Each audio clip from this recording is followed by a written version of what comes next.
Chapitre 4. L'assassinat de Sir Danvers Carew. 1 an plus tard environ, au mois d'octobre 1800, un crime d'une férocité inouïe et que rendait encore plus remarquable le rang élevé de la victime, vint mettre Londres en émoi.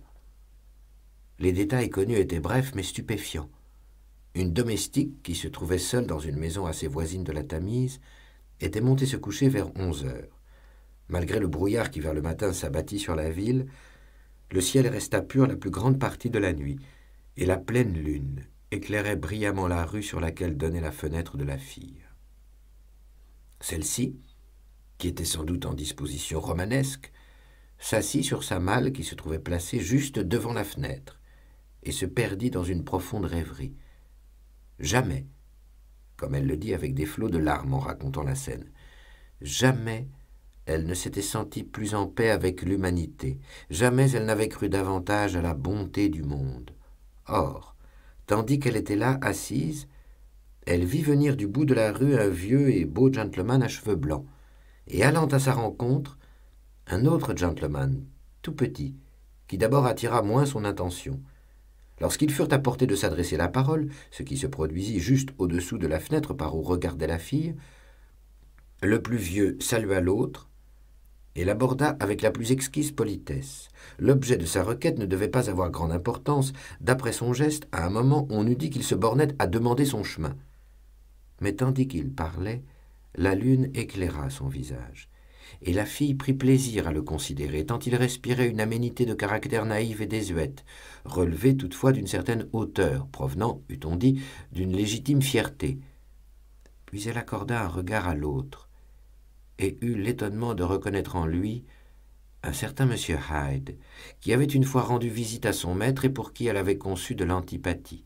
Il tenait à la main une lourde canne avec laquelle il jouait, mais il ne répondait mot, et semblait écouter avec une impatience mal contenue. Et puis tout d'un coup, il éclata d'une rage folle, frappant du pied, brandissant sa canne, et bref, au dire de la fille, se comportant comme un fou. Le vieux gentleman, d'un air tout à fait surpris et un peu offensé, fit un pas en arrière, sur quoi M. Hyde perdit toute retenue, et le frappant de son gourdin, l'étendit par terre, et à l'instant même, avec une fureur simiesque, il se mit à fouler aux pieds sa victime et à l'accabler d'une grêle de coups telle qu'on entendait les os craquer et que le corps rebondissait sur les pavés.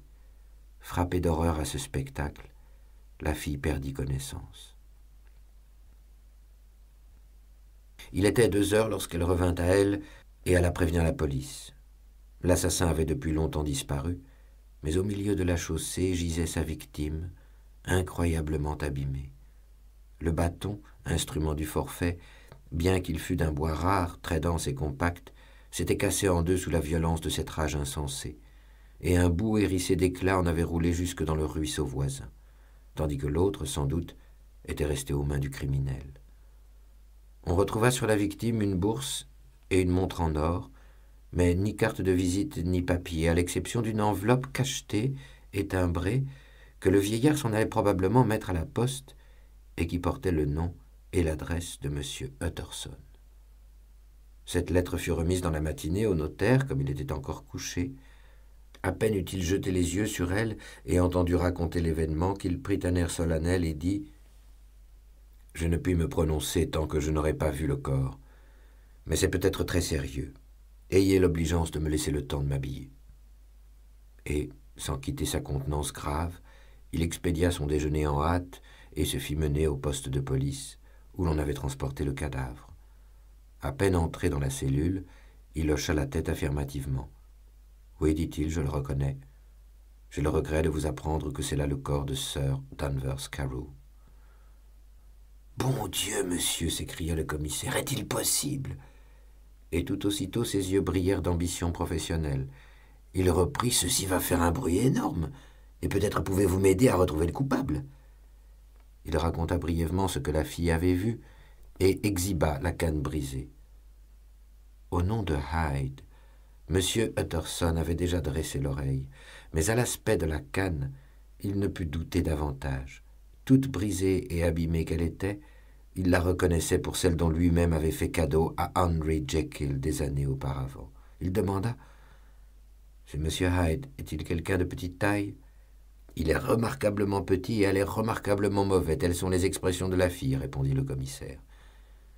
M. Utterson réfléchit, après quoi, relevant la tête, « Si vous voulez venir avec moi dans mon cab, je me fais fort de vous mener à son domicile. » Il était alors environ 9 heures du matin, et c'était le premier brouillard de la saison. Un vaste dais d'une teinte marron recouvrait le ciel, mais le vent ne cessait de harceler et de mettre en déroute ses bataillons de vapeur. À mesure que le cab passait d'une rue dans l'autre, M. Utterson voyait se succéder un nombre étonnant de teintes et d'intensités crépusculaires. Ici, il faisait noir comme à la fin de la soirée.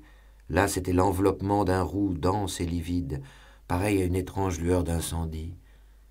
Et ailleurs, pour un instant, le brouillard cessait tout à fait, et par une hagarde trouée, le jour perçait entre les nuées floconneuses. Vu sous ses aspects changeants, le triste quartier de Soho, avec ses rues boueuses, ses passants mal vêtus et ses réverbères qu'on n'avait pas éteints ou qu'on avait rallumés pour combattre ce lugubre retour offensif des ténèbres, apparaissait aux yeux du notaire comme emprunté à une ville de cauchemar. Ses réflexions, en outre, étaient de la plus sombre couleur, et lorsqu'il jetait les yeux sur son compagnon de voiture, il se sentait effleuré par cette terreur de la justice et de ses représentants qui vient assaillir parfois jusqu'aux plus honnêtes. Comme le cab s'arrêtait à l'adresse indiquée, le brouillard s'éclaircit un peu et lui laissa voir une rue sale, un grand bar populaire, un restaurant français de bas étage, une de ces boutiques où l'on vend des livraisons à 2 sous et des salades à 4, des tas d'enfants haillonneux grouillant sur les seuils et des quantités de femmes de toutes les nationalités qui s'en allaient, leurs clés à la main, absorber le petit verre matinal. Presque au même instant, le brouillard enveloppa de nouveau cette région d'une ombre épaisse et lui déroba la vue de ce peu recommandable entourage. Ici habitait le familier de Henry Jekyll, un homme qui devait hériter d'1/4 de livres sterling. Une vieille à face d'ivoire et à cheveux d'argent vint ouvrir. Elle avait un visage méchant, masqué d'hypocrisie, mais elle se tenait à merveille. On était bien en effet chez M. Hyde, mais il se trouvait absent. Il était rentré fort tard dans la nuit, mais était ressorti au bout d'1 heure à peine, ce qui n'avait rien de surprenant car ses habitudes étaient fort irrégulières, et il s'absentait souvent. Ainsi, il y avait hier près de 2 mois qu'elle ne l'avait vu. « Eh bien alors, dit le notaire, faites-nous voir ses appartements. » Et comme la vieille s'y refusait, il ajouta « Autant vous dire tout de suite qui est ce monsieur qui m'accompagne.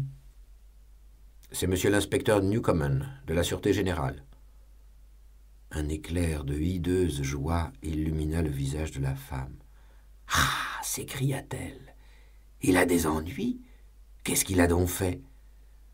M. Utterson échangea un regard avec l'inspecteur. « Il n'a pas l'air des plus populaires, » fit observer ce dernier. « Et maintenant, ma brave femme, laissez-nous donc, ce monsieur et moi, jeter un coup d'œil à l'intérieur. » Dans toute l'étendue de la maison, où la vieille se trouvait absolument seule, M. Hyde ne s'était servi que de 2 pièces, mais il les avait aménagées avec luxe et bon goût. Un réduit était garni de vin, la vaisselle était d'argent, le linge fin. On voyait au mur un tableau de maître, cadeau, supposa Utterson, de Henry Jekyll, qui était assez bon connaisseur, et les tapis étaient moelleux et de ton discret. À cette heure, cependant, l'aspect des pièces révélait aussitôt qu'on venait d'y fourrager depuis peu, et en toute hâte. Des vêtements, les poches retournées jonchaient le parquet, des tiroirs à serrure restaient béants, et la cheminée contenait un amas de cendres grisâtres, comme si on y avait brûlé une grande quantité de papier. En remuant ce tas, l'inspecteur découvrit, épargné par le feu, le talon d'un carnet de chèques vierge. L'autre moitié de la canne se retrouva derrière la porte. Et comme ceci confirmait définitivement ses soupçons, le fonctionnaire se déclara enchanté.